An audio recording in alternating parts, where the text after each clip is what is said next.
Microsoft ଯେଉଁ fire କରିଛି 4800 ଲେ ଅଫ୍ କରିଛି ପିଲାଙ୍କୁ। ତ ତାର ବହୁତ ପ୍ରକାର ରିଜିନ୍ ରହୁଛି, ଯେମିତି ବହୁତ ପିଲା ବର୍ତ୍ତମାନ ଏଆଇ ଇନଫ୍ରାଷ୍ଟ୍ରକ୍ଚର ପାଇଁ ଲେ ଅଫ୍ ହେଉଛନ୍ତି। ଏଆଇ ବହୁତ କମ୍ପାନୀ ଏଆଇ ବି ଆଡ଼୍ କରୁଛି ତାଙ୍କର ଅଫିସରେ। ତାପରେ ରହିଲା ବହୁତ ଯେମିତି ଡାଟା ସେଣ୍ଟର ପାଇଁ ସେ ଇନଭେଷ୍ଟ କରୁଛି, ସେଇଟା ଗୋଟେ ରହିଲା। ତ ଆହୁରି ଯେଉଁ ରହିଲା ଯେଉଁ ଆମର ଡେଲି ଖର୍ଚ୍ଚ ତାଙ୍କର ଯେଉଁ ରହୁଛି, ଇଲେକ୍ଟ୍ରିସିଟି ହେଇଗଲା କି ନର୍ମାଲ ଡେରେ ଯାହା ବି ତାଙ୍କର ଖର୍ଚ୍ଚ ରହୁଛି, ତ ସେ ପାଇଁ ବି ପିଲାଙ୍କୁ ଫାୟାରିଂ କଲେ କ'ଣ ସେଠି ବି ନର୍ମାଲ ବାଲାନ୍ସ ବି କରିହେବ। ତାପରେ ବହୁତ ପ୍ରକାର ରିଜିନ୍, ଯେମିତି ପିଲା ବହୁତ କ'ଣ କରୁଛନ୍ତି, ଗୋଟେ ଗୋଟେ ଜାଗାରେ ପିଲା ଯେଉଁଠି ଦରକାର 50 ଜଣ, ତ ସେଠି ଆକ୍ଚୁଆଲି ସେମାନେ 100 ଜଣଙ୍କୁ ହାୟାର କରୁଛନ୍ତି। ଯେତେବେଳେ ମାସ୍ ହାୟାରିଂ ପିଲା ଦରକାର ଥାଏ, ତ ସେମାନେ ଯେଉଁମାନେ କାମ କରୁନାହାନ୍ତି, ତ ସେମାନଙ୍କୁ ବସେଇକିରି ପଇସା ଦେଇକିରି କିଛି ଲାଭ ନାହିଁ। ତ ସିଏ ବି ଗୋଟେ ରିଜିନ୍, ତାଙ୍କୁ ବି ଆରାମସେ ବାହାର କରିକିରି ବି ସିଏ କରିପାରିବ। ତାପରେ ସିଏ ଏବେ ଗୋଟେ ଗେମିଂରେ ଇନଭେଷ୍ଟମେଣ୍ଟ କରୁଛନ୍ତି। ତାଙ୍କର ଯେଉଁ ଗେମିଂ ଇନଫ୍ରାଷ୍ଟ୍ରକ୍ଚରଟାକୁ ସେ ବିଲ୍ଡ କରୁଛନ୍ତି ଏକ୍ସବକ୍ସ କରିକିରି, ତ ସେଇଟା ପାଇଁ ବି ସେ ଇନଭେଷ୍ଟମେଣ୍ଟ କରୁଛନ୍ତି। ତ ବହୁତ ପ୍ରକାର ରିଜିନ୍ ରହୁଛି ଯେଉଁ 4800 ପିଲାଙ୍କୁ ସେ ଲେ ଅଫ୍ କରିଛି। ତାପରେ ଆଉ ଗୋଟେ କଥା ହେଲା, ମାଇକ୍ରୋସଫ୍ଟ ଖାଲି ନୁହଁ, ତ ସବୁ ପ୍ରକାର କମ୍ପାନୀ, ସବୁ ଭଲ ଭଲ କମ୍ପାନୀ ବି ଲେ ଅଫ୍ କରୁଛନ୍ତି। ବହୁତ ଯେତେବେଳେ ମାସ୍ ହାୟାରିଂ ଗୋଟେ ଟାଇମ୍ ଥିଲା, ମାସ୍ ହାୟାରିଂ କରୁଥିଲେ ପିଲା, ସେତେବେଳେ କେହି କିଛି ଚେକ୍ କରୁନଥିଲେ କି ୱାର୍କ ଫ୍ରମ୍ କରୁଥିଲେ, କେଉଁ ପିଲା କ'ଣ କାମ କରୁଛି ନ କରୁଛି। ବହୁତ ପିଲା ବି କାମ କରୁନଥିଲେ, ସେମାନେ ସାଲେରୀ ଉଠାଉଥିଲେ। ତ ଯେଉଁମାନେ ବି କାମ କରୁଛନ୍ତି ତାଙ୍କ ପାଇଁ ବି ପ୍ରୋବ୍ଲେମ୍ ହେଉଛି, ଯେଉଁମାନେ କାମ ନ କରୁଥିଲେ। ତ ବର୍ତ୍ତମାନ ଜିନିଷ ଏକରେ ତ ଆଇ ଟି ଜବ୍ ଟିକେ ମିଳିବା ଡିଫିକଲ୍ଟ ଏବେ। ତାପରେ ରହିଲା ଏଆଇର ଯେଉଁ ହାଇପ୍ ଉଠେଇକିରି ପିଲାଙ୍କୁ ଫାୟାରିଂ କରିବା। ତାପରେ ପିଲାଙ୍କୁ ଫାୟାରିଂ କଲା ପରେ ଯେଉଁ ପିଲା ଯେଉଁ ଷ୍ଟ୍ରଗଲ୍ କରୁଛନ୍ତି ଗୋଟେ ଜବ୍ ପାଇବା ପାଇଁ, ଏବେ ଆଜିକାଲି ଗୋଟେ ଜବ୍ ପାଇବା ଏତେ ଇଜି କଥା ନୁହଁ। କାହିଁକିନା ଗୋଟେ ଜବ୍ ଯିବା, ଗୋଟେ ଜବ୍ ପାଇବା ବହୁତ ଡିଫରେନ୍ସ। ତ ଏବେ ଇଣ୍ଟରଭ୍ୟୁ ପିଲା ଦେଉଛନ୍ତି, କିନ୍ତୁ ଇଣ୍ଟରଭ୍ୟୁ ଦେଲା ପରେ ବି ତାପରେ ବି ଅଫର୍ ରିଲିଜ୍ କରୁନାହାନ୍ତି। କାହିଁକିନା ତାଙ୍କର ବହୁତ ଚାରିଟା ରାଉଣ୍ଡ ହେଉଛି। 2-4ଟା ରାଉଣ୍ଡରେ ହେଲା ପରେ ଫାର୍ଷ୍ଟ ରାଉଣ୍ଡ ତୁମ ଟେକ୍ନିକାଲ୍ ହେବ, ତାପରେ ଗୋଟେ ଟେକ୍ନିକାଲ୍, ତାପରେ ଗୋଟେ ଟେକ୍ନିକାଲ୍, ସବୁ ଗଲା ପରେ ତାପରେ ଯେଉଁ ତୁମେ ପାଇବ ଅଫର୍ ଲେଟର୍, ତ ସେଇଟାରେ ତୁମର ବି ବହୁତ କମ୍ପାନୀରେ ପିଲାଙ୍କୁ ସେମାନେ କ'ଣ କରୁଛନ୍ତି, ହୋଲ୍ଡ କରି ରଖୁଛନ୍ତି। ହୋଲ୍ଡ କଲା ପରେ ସେ ପିଲାଙ୍କୁ ଅଫର୍ ରିଲିଜ୍ ହେଉନି। ତାପରେ ପିଲା ବି ଫ୍ରଷ୍ଟ୍ରେଟ୍ ହେଉଛନ୍ତି। 1 ମନ୍ଥ 2 ମନ୍ଥ 3 ମନ୍ଥ ବସିଲା ପରେ ବି ତୁମେ ଯଦି ଅଫର୍ ନ ପାଇବ, ତୁମେ ଫ୍ରଷ୍ଟ୍ରେଟ୍ ହେଇଯିବ। ଅବଭିୟସ୍ଲି ତୁମେ ଯେଉଁ ବି ଜିନିଷ ପାଠ ପଢ଼ିଥିବ, ଯେଉଁ ଜିନିଷ ଟେକ୍ନିକାଲ୍ ତୁମେ ଜାଣିଥିବ, ସେ ଜିନିଷ ଧୀରେ ଧୀରେ ବୁଲିବାକୁ ଟ୍ରାଏ କରିବ। ତାପରେ ଏବେ ମାଇକ୍ରୋସଫ୍ଟ ଯେଉଁ 4800 ଫାୟାରିଂ କରିଛି, ତ ସିଏ ଆକ୍ଚୁଆଲି ବହୁତ ଇନଭେଷ୍ଟମେଣ୍ଟ କରୁଛି ଡାଟା ସେଣ୍ଟର ଉପରେ। ତ ମଝିରେ ତୁମେ ଶୁଣିଥିବ ଏଆଇରେ ଯେଉଁ ଇନଭେଷ୍ଟମେଣ୍ଟ କରିଥିଲା, ଏଆଇ ଟୁଲ୍ ୟୁଜ୍ କରିଥିଲା, କ୍ଲଡ୍ ଆଉ ଯାହା ବି ୟୁଜ୍ ସେମାନେ କରିଥିଲେ, ତ ସେମାନେ ତାକୁ ଗୋଟେ ପେ କରୁଥିଲେ ତାଙ୍କର ଟୋକନ୍ ପାଇଁ ବି ହେଉ।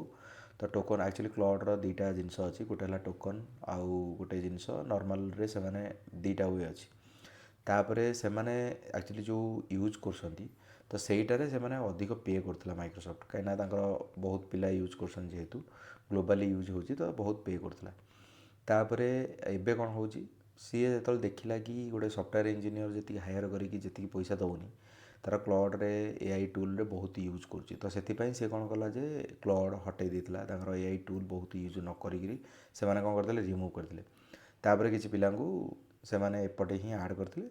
ବର୍ତ୍ତମାନ ଏବେ ଯେଉଁ ଫାୟାରିଂଟା ହେଲା, ତ ଏଇଟା ଆଗରୁ ବି ଜଣାଥିଲା କି କିଛି ଦିନ ପୂର୍ବରୁ କି ଏମିତି ଗୋଟେ ଫାୟାରିଂ କରୁଛି ମାଇକ୍ରୋସଫ୍ଟ। ତ ସେଥିପାଇଁ ବର୍ତ୍ତମାନ ତାଙ୍କର ଯେଉଁ ଗେମିଂ ପାଇଁ ଇନଭେଷ୍ଟମେଣ୍ଟ, ଆଉ ଗୋଟେ ହେଲା ରିଷ୍ଟ୍ରକ୍ଚରିଂ, ତାଙ୍କର ବହୁତ ପ୍ରକାର ତାଙ୍କର ଖର୍ଚ୍ଚ ରହୁଛି। ପିଲାଙ୍କୁ ଏବେ ଯେଉଁ ପିଲାଙ୍କୁ ବି ଫାୟାରିଂ କରିଛି, ତାଙ୍କୁ ବି ସେଭରାନ୍ସ ଦେବ, ତ ତାଙ୍କର ବି 1-2 ମନ୍ଥର ସାଲାରୀ ବି ଦେବାକୁ ପଡ଼ିବ। ତ ବହୁତ ପ୍ରକାର ଜିନିଷ ସବୁ ଚାଲିଛି।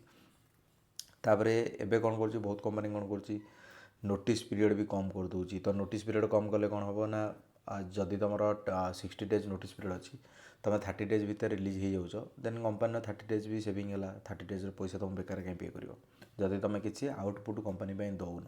କାହିଁକିନା ବେସିକାଲି ପିଲା ନୋଟିସ୍ ପିରିୟଡ଼ରେ ଯେଉଁମାନେ ଥାଆନ୍ତି, ସେମାନେ ବେଶୀ କାମ କରନ୍ତିନି।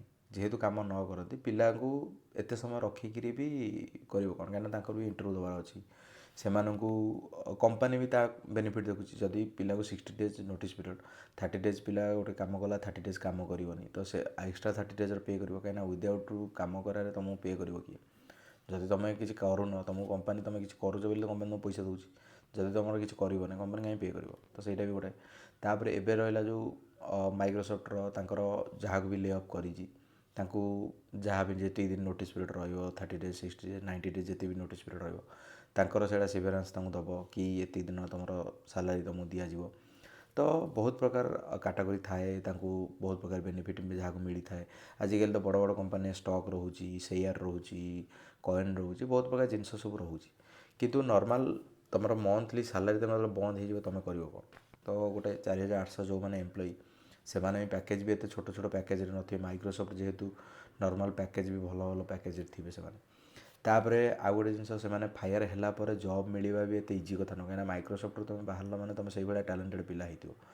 ମାଇକ୍ରୋସଫ୍ଟ ଯେଉଁମାନେ ବି ଜଏନ୍ କରୁଛନ୍ତି, ତ ସେମାନଙ୍କୁ ସାଙ୍ଗେ ସାଙ୍ଗେ ଜବ୍ ମିଳିଯିବ ମ୍ୟାଟର୍ ନାହିଁ।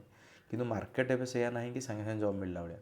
ତୁମେ ଯେତେ ବି ଟେକ୍ନିକାଲି ଷ୍ଟ୍ରଙ୍ଗ ରୁହ, ଆଜିକାଲି ସବୁ ଜିନିଷ ଦେଖ, ତୁମେ କେମିତି ଇଣ୍ଟରଭ୍ୟୁକୁ ବିହେଭ୍ କରୁଛ, ତୁମେ ଇଣ୍ଟରଭ୍ୟୁ ସାଙ୍ଗରେ ତୁମେ କେତେ କନଭେନ୍ସିଂ କଥା ହେଉଛ, ତୁମେ ଇଣ୍ଟରଭ୍ୟୁ କେମିତି ସାଟିସ୍ଫାକ୍ସନ୍ କରୁଛ, ତୁମେ ଟେକ୍ନିକାଲି ଜିନିଷ କେତେ କହିପାରୁଛ, ତୁମେ କାମ ଯେତେ ଜାଣିଥାଅ, କାମ କେତେ କରୁଛ ସେଇଟା ମ୍ୟାଟର୍ ନାହିଁ।